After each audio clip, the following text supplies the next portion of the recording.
Take that dress off slowly. Sweetheart, stolen property goes back to the store. The October air at Bellhaven Farm smelled of cut grass and crushed apples, sweet and sharp, in the same breath, the kind of morning that makes people feel like the world briefly got something right. Mist still clung to the low places between the harvested corn rows, burning off slowly as the sun climbed, and the white folding chairs arranged across the lawn held a patient stillness, as though they too understood the weight of what they'd been set out for.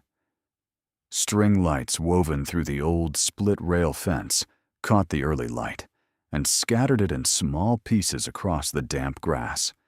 And somewhere behind the main farmhouse, a caterer was arguing with someone about ice, the words carrying faintly across the yard and dissolving into birdsong before they reached the bridal suite window. Inside that window, Nadia Calloway stood very still, while her younger sister Patrice worked the last pin into the veil, and the stillness was the kind that had nothing to do with nerves. It was the stillness of a woman who had spent 15 years reading rooms the way other people read menus, always facing the door, always cataloging exits, always folding her napkins into sharp-cornered squares without thinking about it.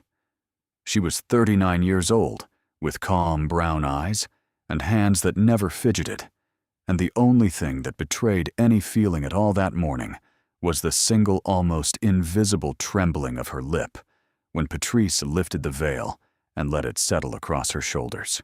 The veil was lace, fine as a whisper, its edges soft from decades of careful folding passed down from a grandmother who had spent 40 years cleaning hotel rooms so that the women who came after her might walk into rooms through the front door instead of the service entrance. There were two places where the lace had been repaired over the years. One from Nadia's aunt's wedding in 1987, one from her mother's in 1994. And when Nadia had brought it to the seamstress last month and the woman offered to make the men's invisible, Nadia had shaken her head. "Leave the seams," she'd said. Some history should show. Grandma would completely lose her mind today, Patrice said softly, stepping back to look, and for just a moment the stillness cracked, and Nadia's eyes went bright with something that wasn't quite tears. Then she breathed 4 counts in, 4 counts out, and the stillness returned smooth and unreadable as a lake surface after a stone. On the gift table near the window, her grandmother's photograph sat in a silver frame that had gone slightly tarnished at the edges, and the old woman in it was laughing at something just outside the frame, the way people laugh when they don't know they're being photographed and their whole face shows the truth of them. Outside, the string quartet was tuning under the rose arch.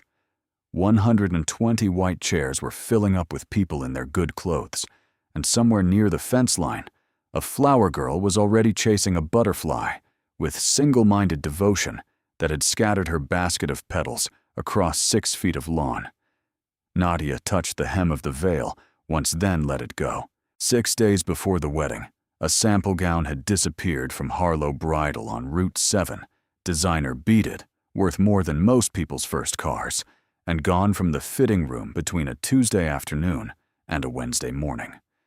The security camera above the register had caught the woman, who took it clearly enough white somewhere around 30 auburn hair, pulled into a low ponytail, wearing sunglasses that she never took off inside. The boutique owner filed a report, printed the still from the footage, and pinned it to the corkboard beside the register. The case file sat open in the county system like a coiled spring waiting. 8 days later, Sergeant Don Fielder sat in his personal truck in the parking lot of the Cairo County Police Department. At 10 minutes past 8 in the evening, an internal department memo folded and unfolded 3 times in his hands, the crease marks deepening with each pass.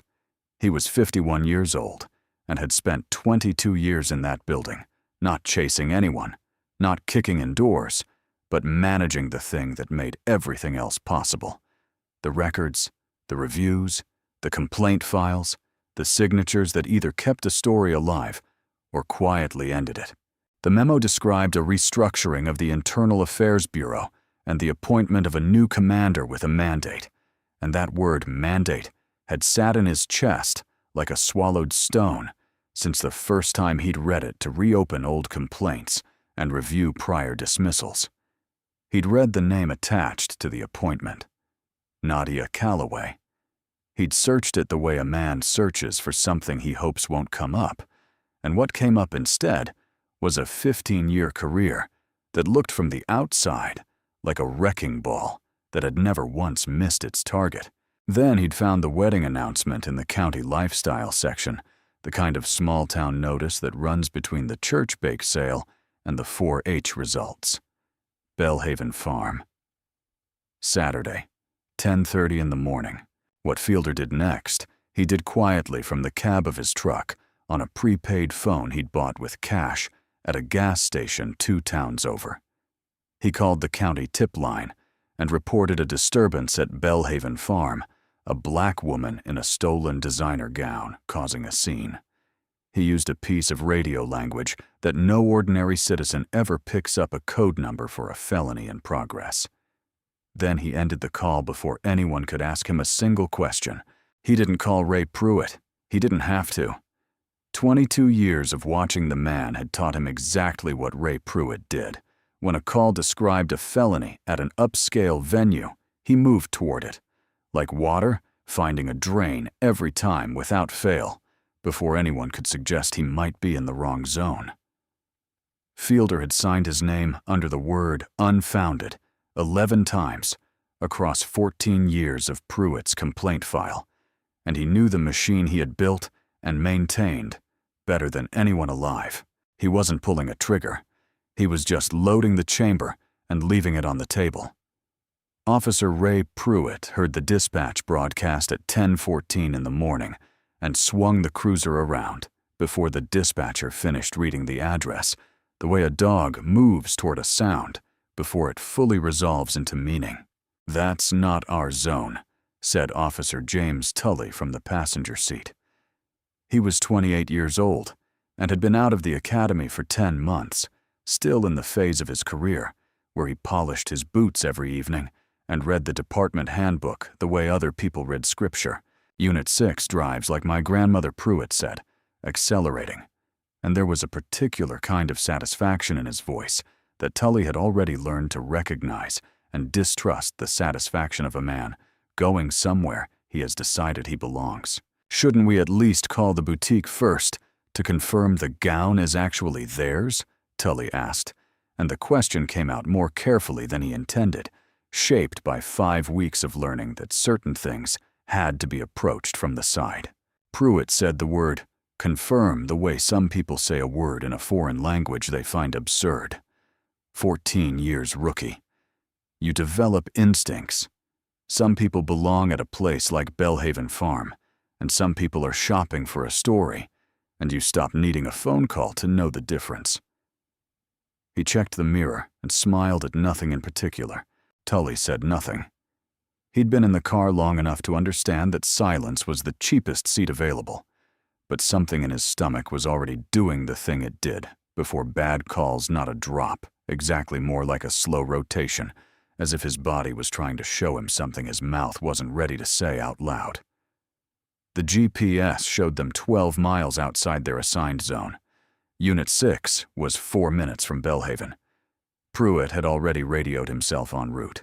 Reverend Harold Coates opened his worn Bible to the page he had marked 3 weeks ago when Nadia and Elliot came to his office for their pre-ceremony meeting, and he found it the way a man finds a page he's visited in a dream, without looking, without counting the right place, simply appearing under his thumb.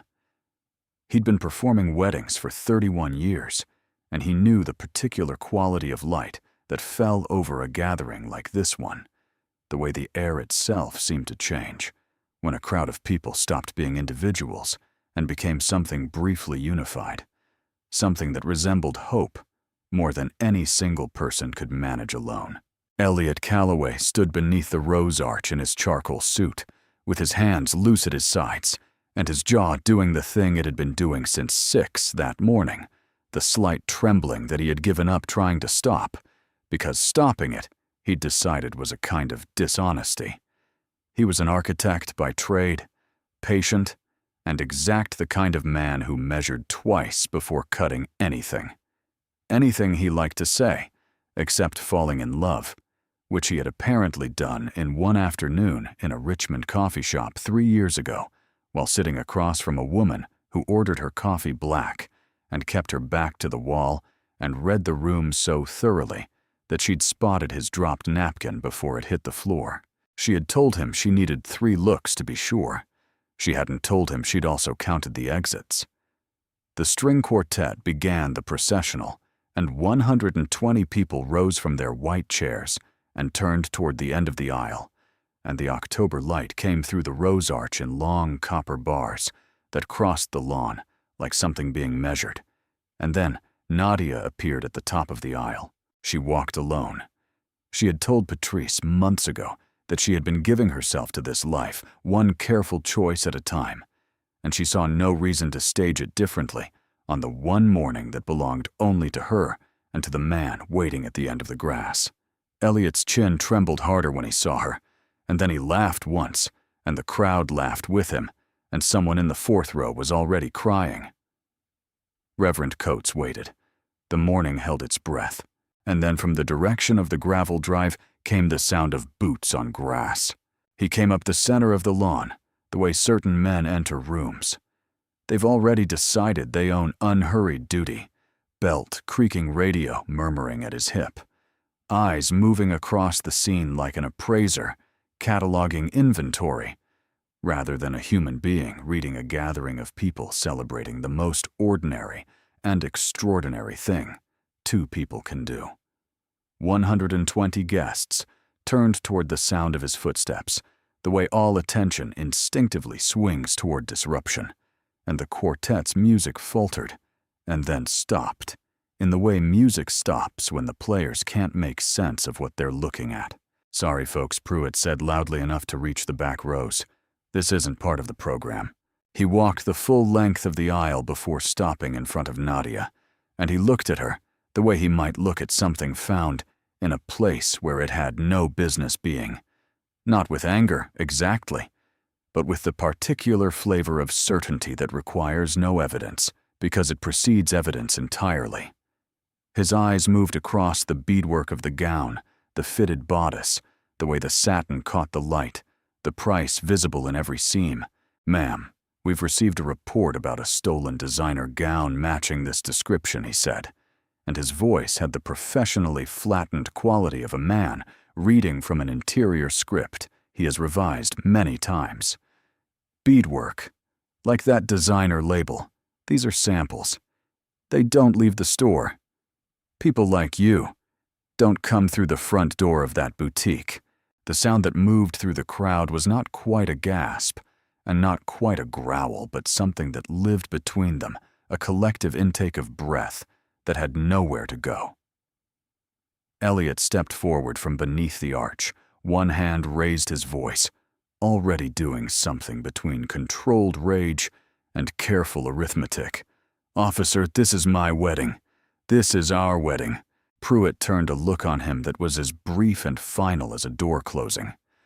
"Sir, you can sit down, or you can honeymoon in a county cell, your choice, and I'd make it quickly." Then he turned back to Nadia, and his attention was already somewhere past the argument, already writing the paperwork in his head. Nadia had not moved. She had not flinched when he walked up the aisle, had not shifted her weight or lifted her hands or changed the angle of her chin, and the guests in the front row would describe it the same way later independently, without comparing notes. She had gone perfectly still, the way certain people go still when they are not afraid, but simply finished being surprised. Her breathing was slow and even. 4 counts in, 4 counts out. A woman in the 3rd row said afterward that it looked like someone reading the last paragraph of a very long report. Officer Nadia said, and her voice came out quieter than the situation seemed to call for, which somehow made it easier to hear than anything else on that lawn. "What's your name and badge number, please?" Pruitt told her he asked the questions, and he asked for identification. And Nadia explained in the same measured tone that her wallet was in the bridal suite 60 feet behind him, that she would walk there with him and hand it to him herself. And Pruitt rephrased that as a refusal to comply, and somewhere in the third row, a child asked her mother in a voice of genuine and unclouded confusion why the policeman was being mean to the princess, and the question hung in the air longer than it should have, because no adult near enough to hear it had a good answer ready. Elliot was already scrolling on his phone, hands shaking slightly, but fingers moving fast, and he found it and turned the screen toward Pruitt. The receipt from Harlow Bridal paid in full 4 months ago, the order number, the description of the gown, the date, the amount. "Here," he said. "Right here. Call the boutique. They're open. It's Saturday. It will take 90 seconds. Pruitt did not lower his eyes to the screen.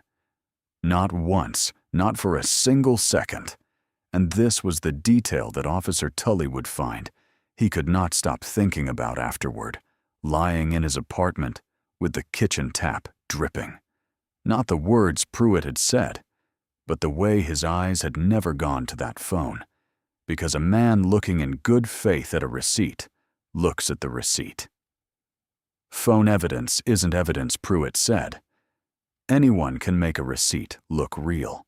Patrice's voice tore across the lawn from the direction of the gift table, sharp and clear, as something breaking. "Then call the boutique. Right now. Call them. It is Saturday. They are open, and the number is probably on the tag you're looking at."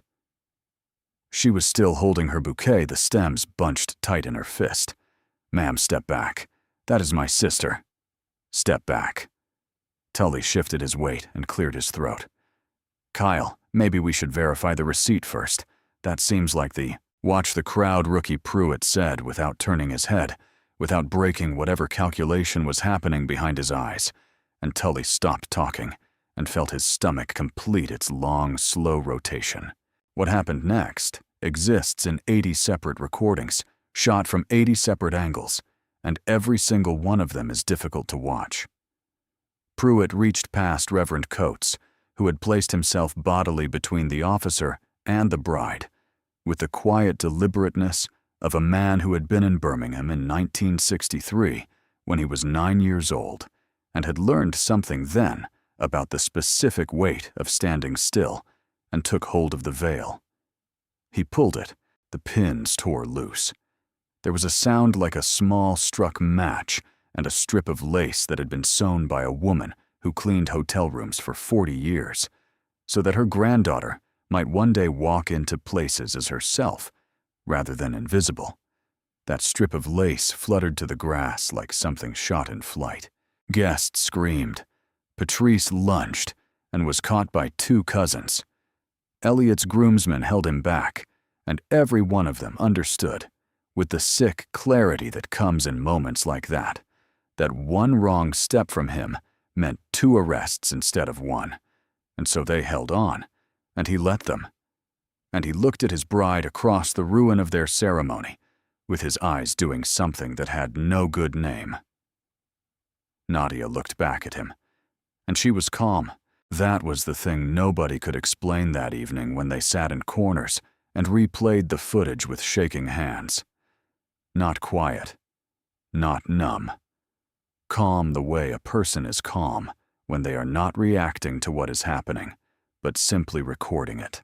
The handcuffs clicked once, twice, tightened twice, past the point of snug a deliberate extra half-turn that Tully felt in his own wrists somehow, even though he was standing 3 feet away.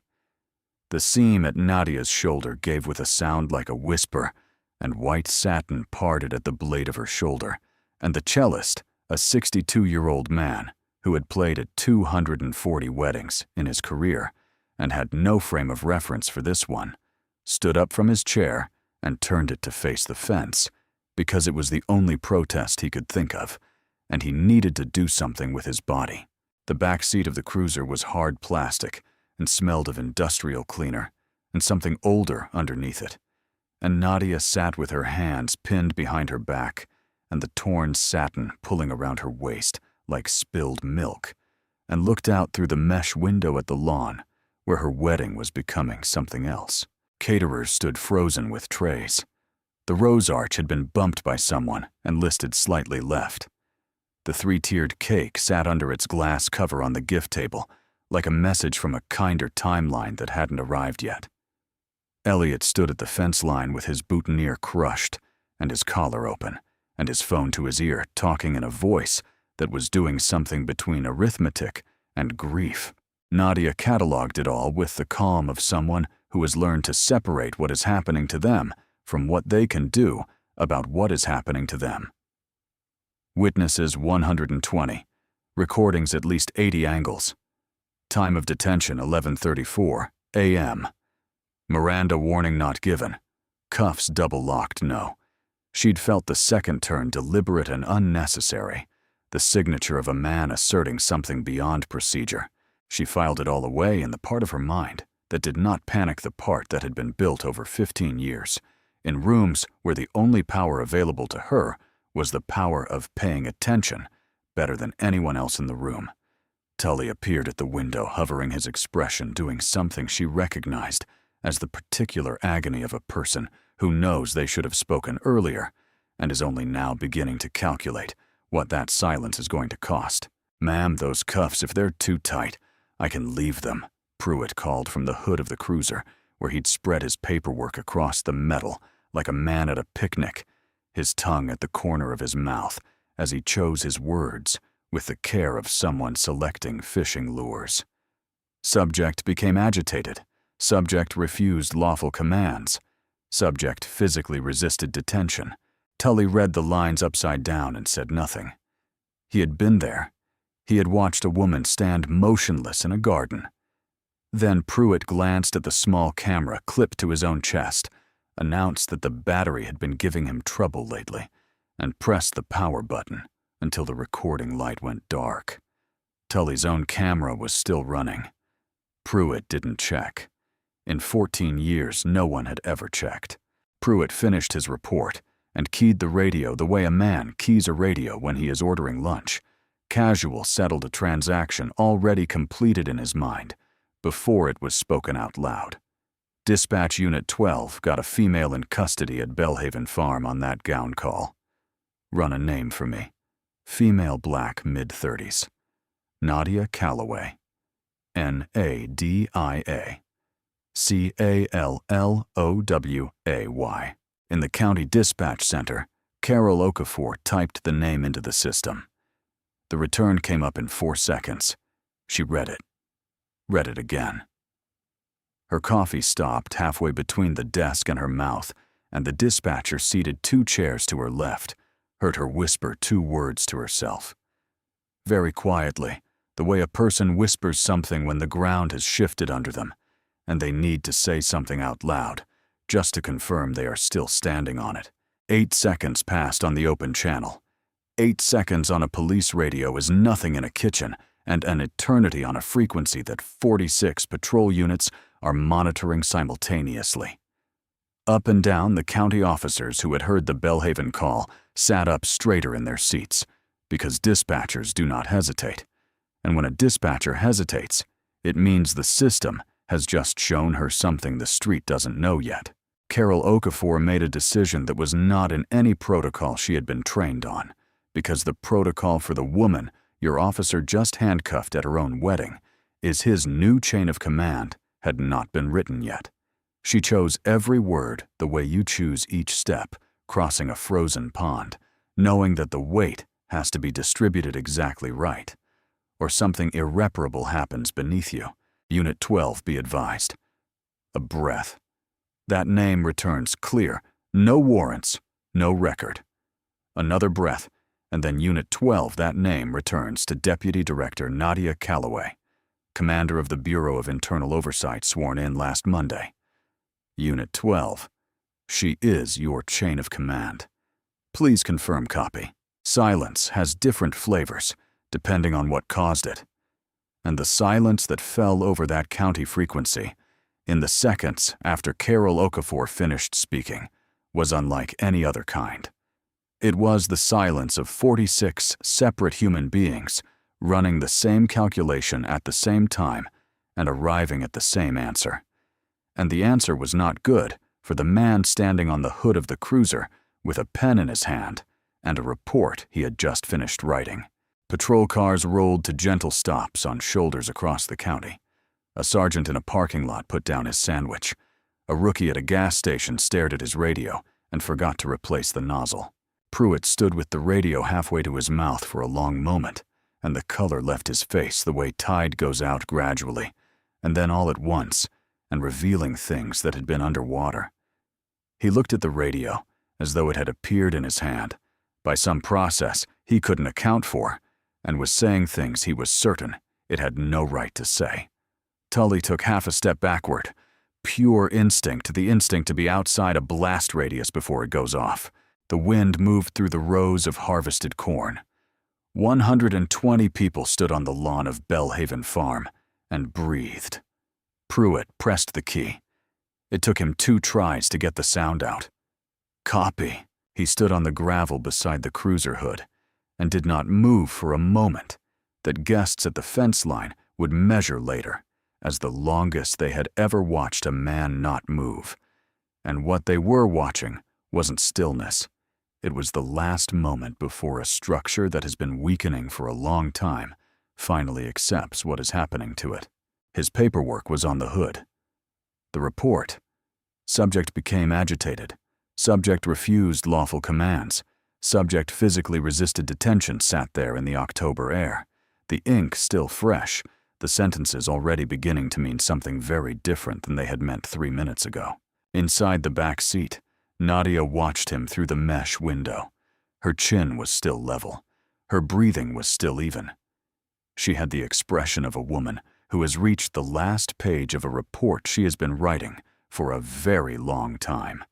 And the report has come out exactly as she expected, and there is nothing left to do but let it settle.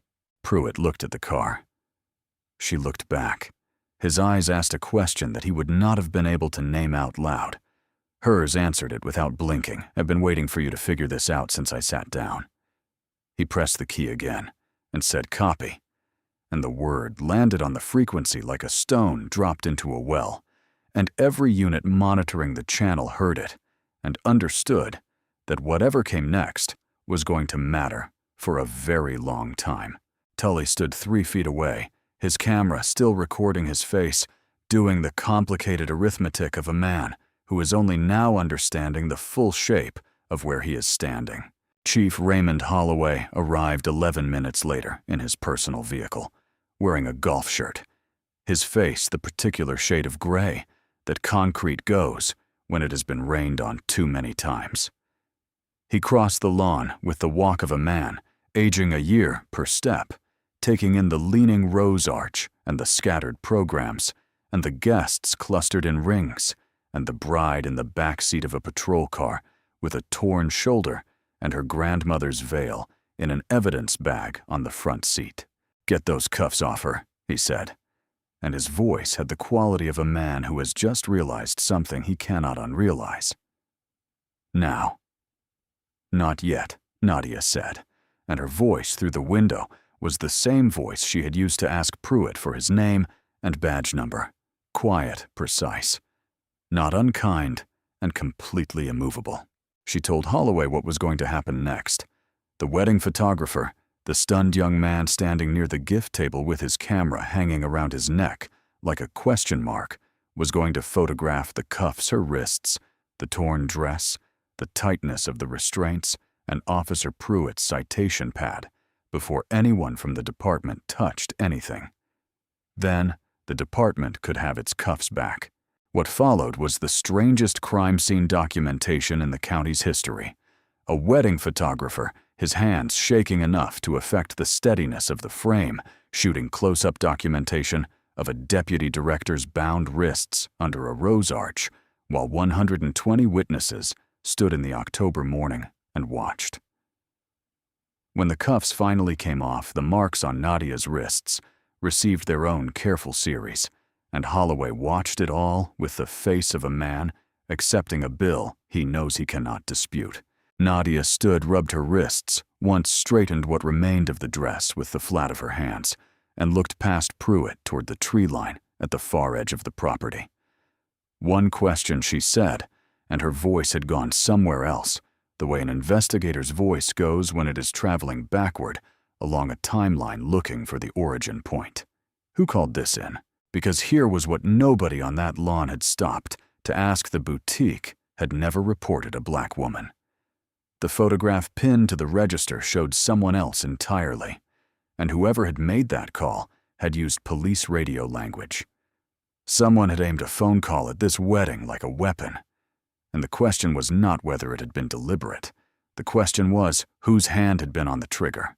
Captain Laura Vance of the Virginia State Police arrived that same afternoon with 2 investigators, a forensic audio technician, and the expression of a woman who has spent 22 years being unimpressed by everything except careful documentation.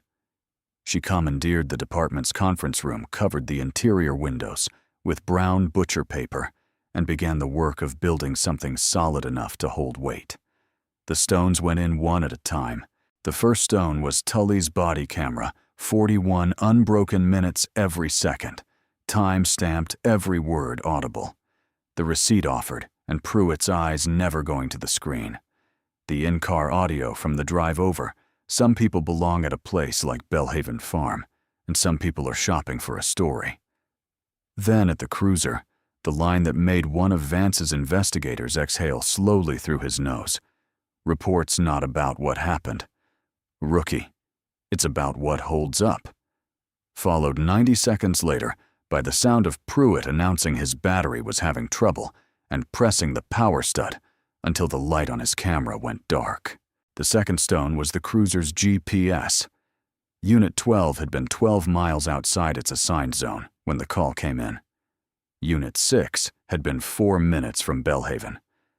Pruitt had radioed himself en route before dispatch finished reading the address, not responding to a call, but racing to it.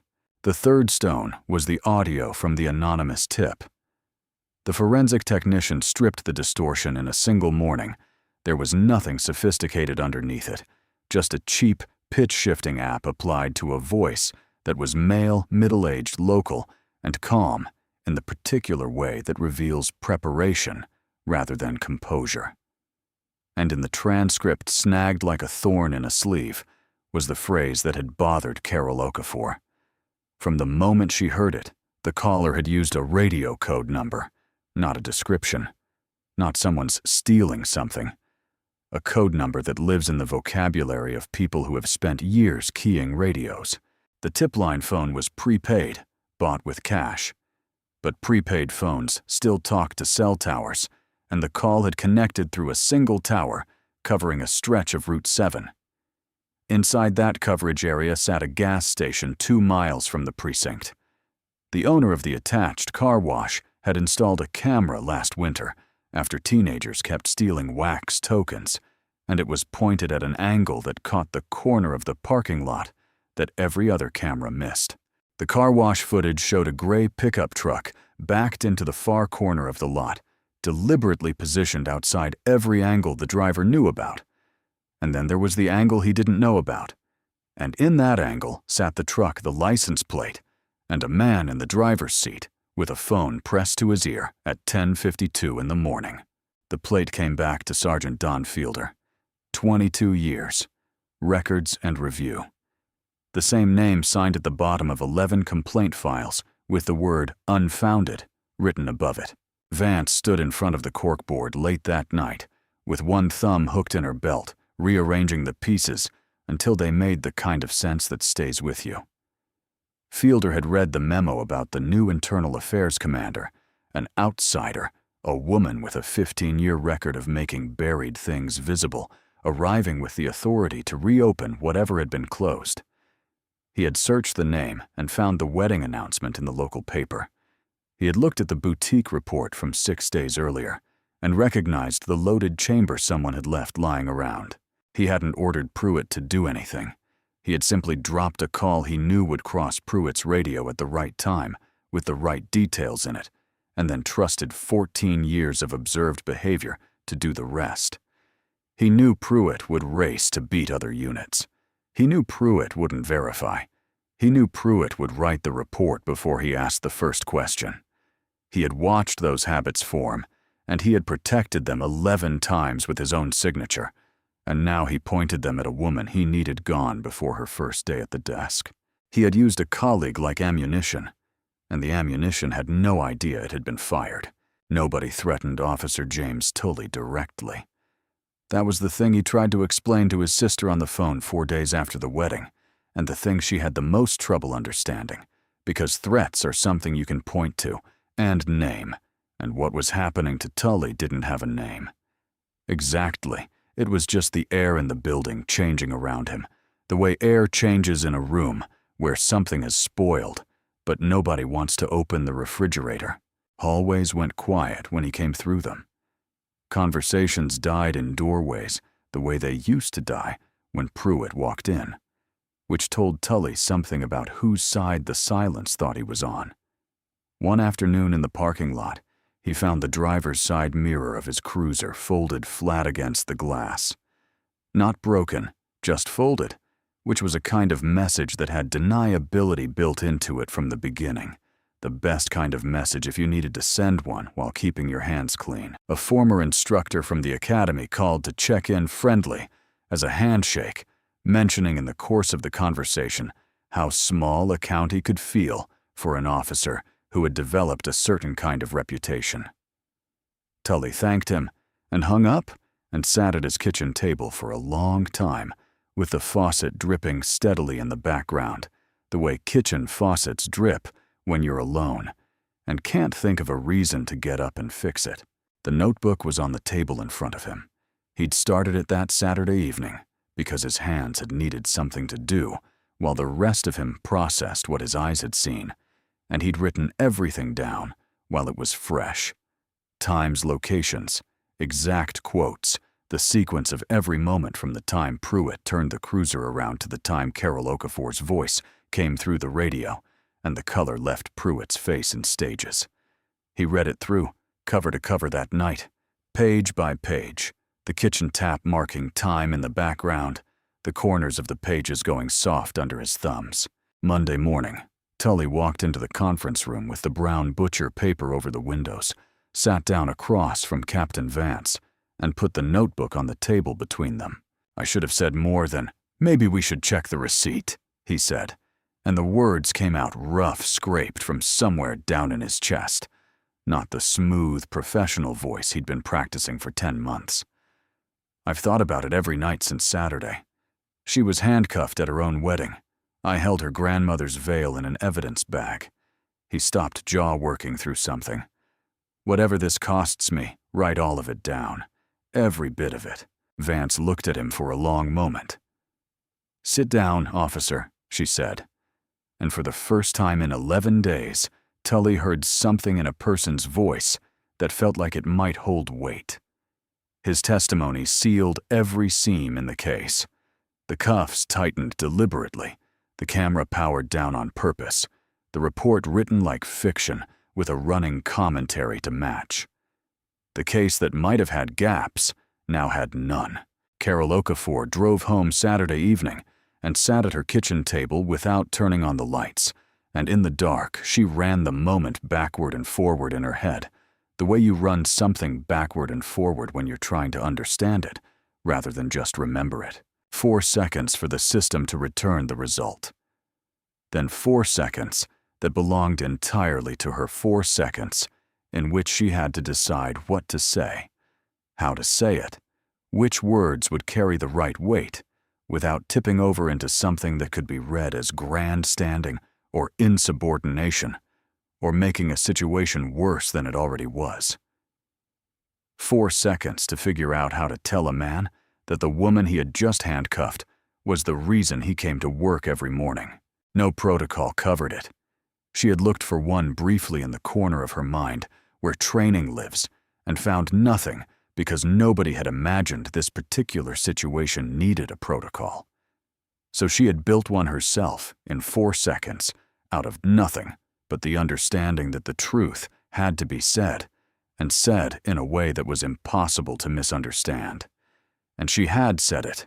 The week that followed felt different from all the weeks before it. A colleague who used to wave from across the dispatch floor started finding reasons to be looking somewhere else when Carol came in.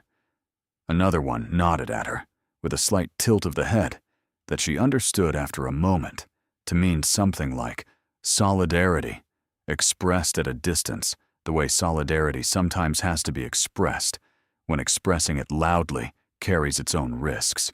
Carol came to work on time every day. She handled every call by the book. She did not talk about the Saturday, or the 8 seconds, or the voice she'd chosen to send out over the county frequency, because there was nothing to talk about. She had done the job exactly the job, and the job was its own explanation. It wasn't until the morning Nadia Calloway shook her hand in front of the entire assembled department that Carol understood something she hadn't had words for before, that the 8 seconds hadn't been about courage, in the dramatic sense, hadn't been about being brave or righteous, or any of the things people attach to moments like that in the retelling. It had been about not being willing to let something wrong stay wrong, because doing something about it was inconvenient. That was all it was, and that apparently was enough. The kitchen table at Elliot's mother's house in Richmond had a scratch across one corner from a childhood incident involving a toy truck, and Nadia had always found it oddly comforting, that scratch evidence that the table had been through things and was still standing. They sat at it that Saturday night with cold coffee in front of them, and Elliot's mother moving quietly in the background, not asking anything, just occasionally replenishing things. Nadia told him everything, not as his wife in distress, but as a woman who had spent 15 years doing this work, and needed someone who already knew what she did to hear the full shape of it.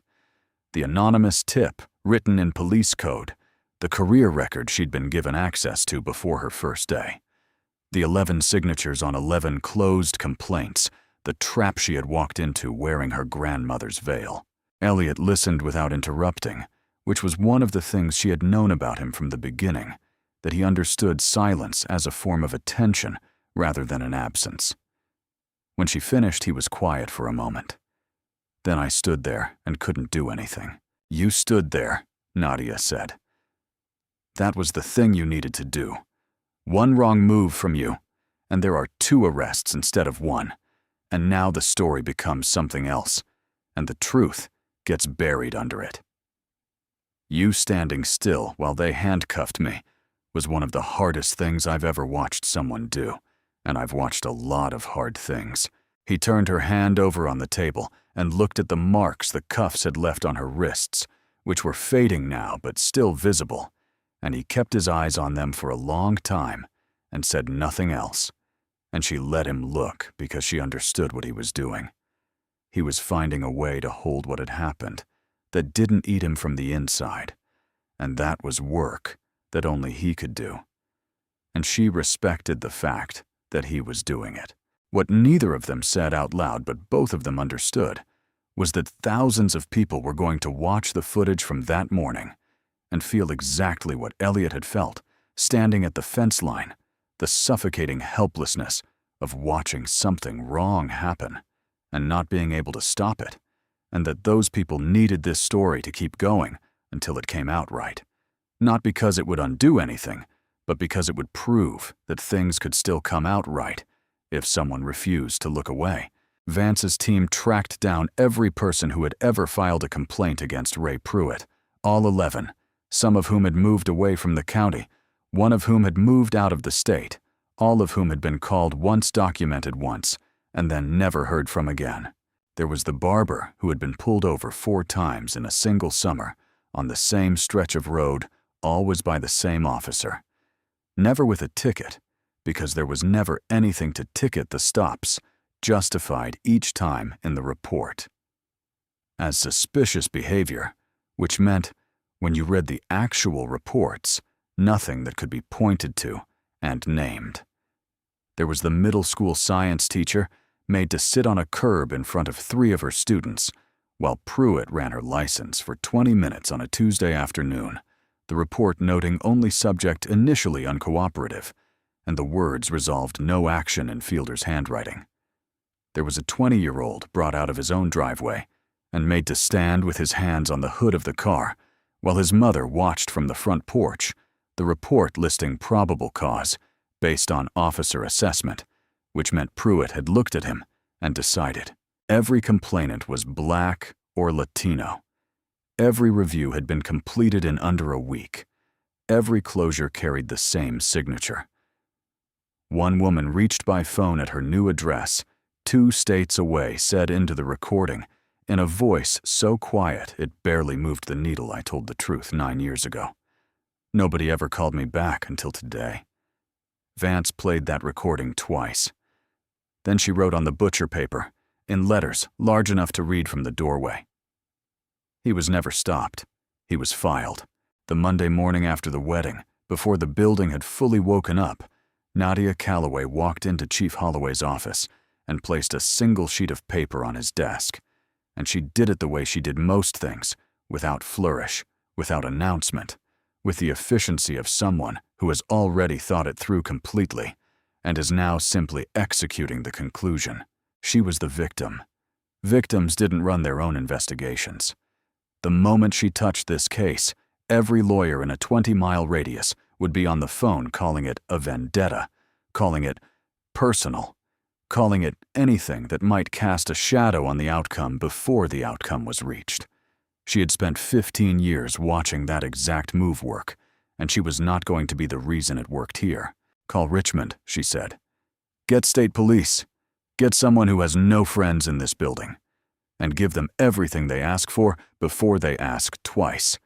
Not after, not during before." Holloway started to say something about her rights in this situation, and Nadia was already at the door. "The second I touch this case, his lawyer calls it a vendetta," she said without turning around. "I didn't come here to win an argument, Chief. I came here to fix a building. Step back and watch what it looks like when it's done correctly." 11 days after the wedding at Belhaven Farm, Officer Ray Pruitt sat in the conference room with the brown butcher paper still on the windows and a union representative on one side of him and a lawyer on the other. And the chair under him was the kind of chair that makes a sound every time the person in it shifts their weight, and Pruitt shifted his weight often. His defense was 4 sentences long, which was more than he needed and less than it would take. He had responded to a dispatched call. He had acted in good faith. The subject had not identified herself. He had followed his training. Captain Vance didn't argue. Arguing wasn't the instrument she worked with. She played things one at a time and let the room get quieter with each one. She played the in-car audio from the drive to Belhaven.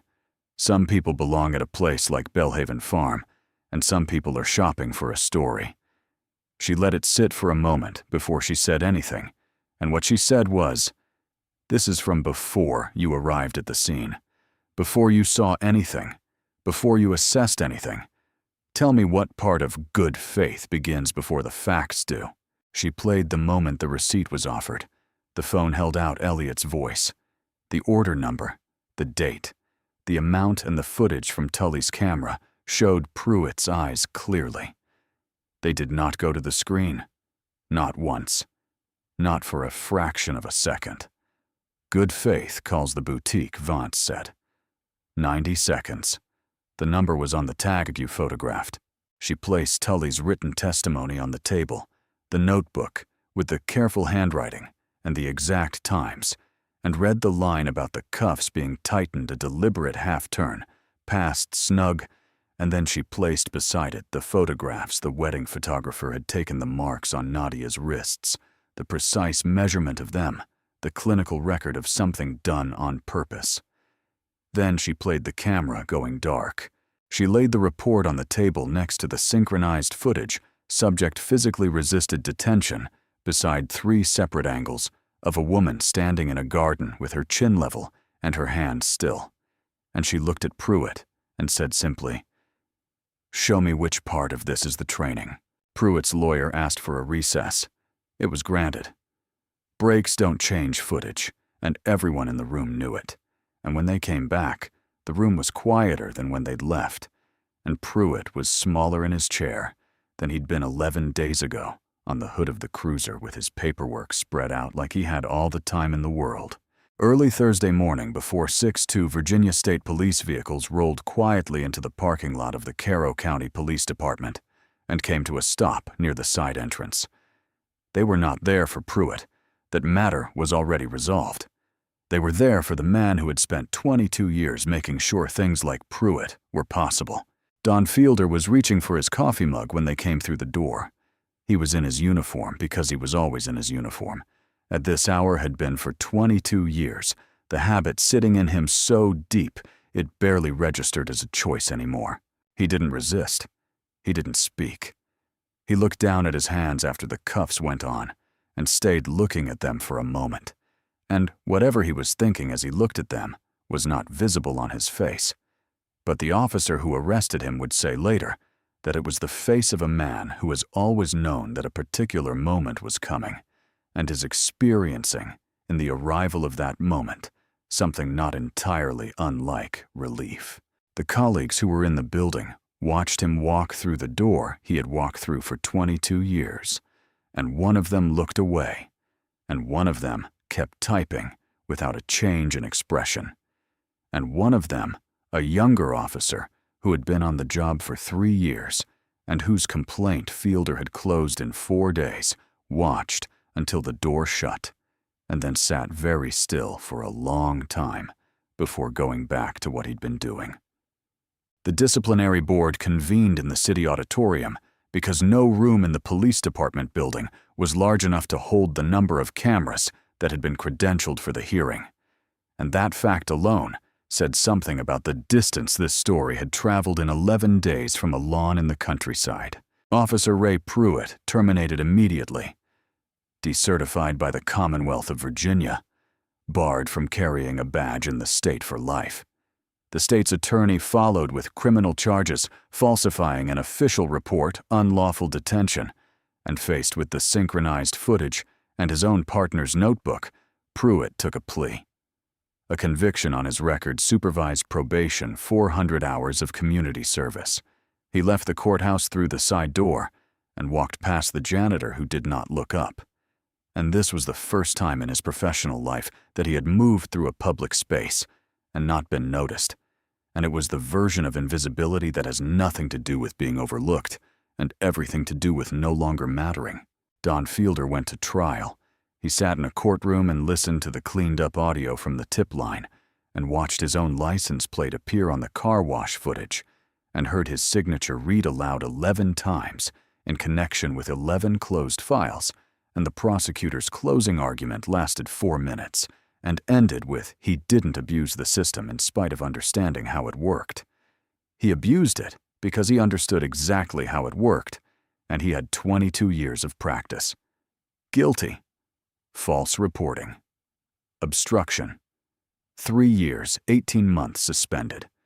And under Virginia law, a forfeited pension, 22 years of retirement ended with the sound of a gavel and the math of it settling across the courtroom like weather. The real thief, the auburn-haired woman from the boutique security footage, was arrested the following month, 2 counties to the south, attempting to return the gown for store credit at a different location. The officer who took her into custody called Harlow Bridle first.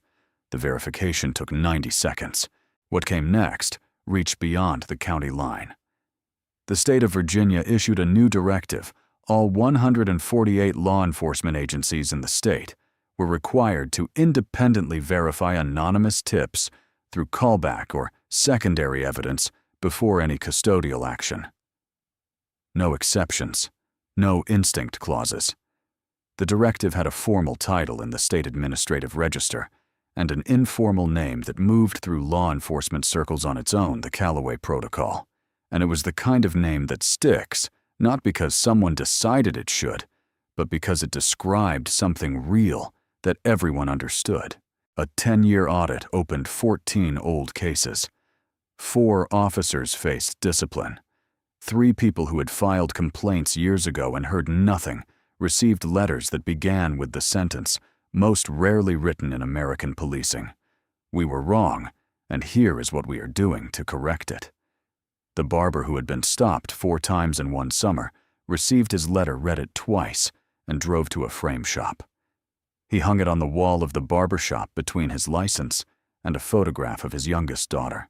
3 weeks after the verdicts on a gray Tuesday morning, Deputy Director Nadia Calloway stood in front of the assembled department patrol officers.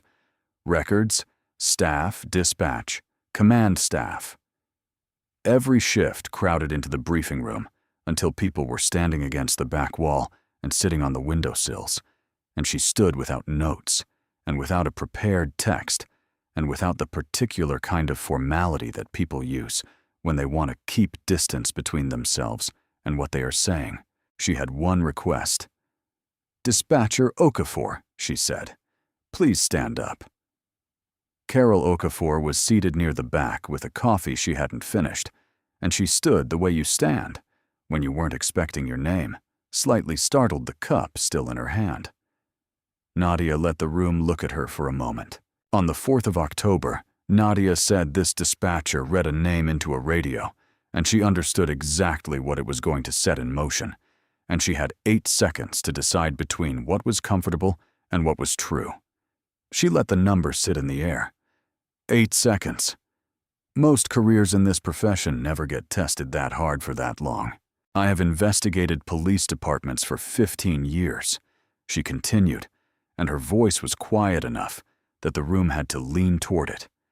And I am telling you that courage in this work does not usually look like kicking in a door. It looks like a voice saying an uncomfortable thing into a microphone when the easier thing would be to say nothing. She crossed the room and shook Carol's hand, and the photograph that the department's staff photographer took in that moment, both of them slightly wet-eyed, neither of them smiling, both of them holding something that had required. Something ended up framed on the wall of the dispatch center where it stayed. The room rose, some people faster than others, and Nadia noticed the ones who were slower, and she preferred it that way.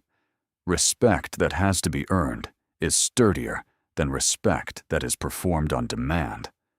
When the room emptied, Tully lingered at the door, not sure whether he was still welcome in the space between the people who had done the right thing and the people who hadn't. Nadia stopped in front of him on her way out. "You kept your camera on," she said. "That's just department policy, Director." "No," she said without any particular emphasis, the way you say something that is simply and completely true. "Department policy is what Pruitt quoted. What you did was the job." The following Monday, a small glass case appeared on the wall just inside the entrance of the Bureau of Internal Oversight, positioned at eye level beside the door so that every person who walked in or out of the office would pass it without being able to choose not to see it. The case held 2 items, a pair of standard-issue handcuffs and a strip of white satin clean. Now, but carrying the unmistakable line of a tear that had been made quickly and without care. Beneath them, a small card in Nadia Calloway's handwriting read, "Run every name like it's your own." There was no date, no explanation, no name attached to the display. New officers coming through for their first day would pause in front of it and look at the colleague nearest to them, and the colleague would give a small nod, and nothing more would be said, because nothing more needed to be the objects. Themselves were the explanation, and the explanation was something you carried with you after you understood it, not something you discussed. In the county dispatch center, the framed photograph of the handshake hung on the wall beside the duty board, where Carol Okafor could see it from her station without turning her head. And on a morning in November, 6 weeks after everything had settled, she took a call that came in on the anonymous tip line. The voice on the other end was flat and unhurried, and used a piece of radio language that no ordinary member of the public ever learns. She typed the information into the system. The return came up in 4 seconds. She read it carefully. Then she held the channel open and chose her words, the way she had learned to choose them, with the understanding that 8 seconds on a county radio frequency is long enough to change everything. And she told the officer on the other end exactly what the name meant and exactly what that required of him. Across the county, officers listening on the channel sat up slightly in their seats Not because something like October was happening again, but because they had learned what Carol Okafor's voice measured against silence could mean, and they had decided they wanted to be ready. The following June, the white chairs came back to Belhaven Farm. Same lawn, same rose arch, rebuilt over the winter, with fuller blooms than the year before, the kind of fullness that happens when something is tended carefully after being damaged. The same 120 guests filled the chairs, and a few unfamiliar faces sat near the back faces that belonged to the day rather than the year before invited, because of what October had revealed about the kind of people who show up when showing up costs something. At the gate, 8 officers in dress uniforms stood in 2 quiet rows, and no one had assigned them, they had asked, and the asking had been the important thing. James Tully stood at the end of the row, with his white gloves on, and his jaw set, and held himself together until the music started, and then he didn't. Carol Okafor sat in the 3rd row with a tissue ready, and used it early. The cellist came back same chair, positioned this time to face the arch rather than away from it, playing with the deliberateness of a man settling a debt he has thought about for 8 months. Reverend Coates opened his worn Bible to the page that had stayed marked since October, looked out at the assembled crowd, and smiled the smile of a man who has been waiting with patience he did not know he possessed. As I was saying, he began, and the lawn laughed and cried at once, which is what lawns do at the best weddings. Nadia came down the aisle on her own 2 feet, one careful choice at a time. The veil was her grandmother's, repaired by hand, the mender's new thread left visible, where the old lace had torn a thin line of silver running through the antique white proof that something had broken, and someone had thought the breaking worth acknowledging rather than hiding. Elliot's voice cracked on the 2nd line of his vows exactly as it had the first time, and this time no one tried to stop the laughing, because some things you don't fix. You just let them be what they are, and what they are is true. If this story stayed with you, if it reminded you that dignity doesn't require a title, and that 8 seconds of honesty can outlast years of silence, share it with someone who needs the reminder.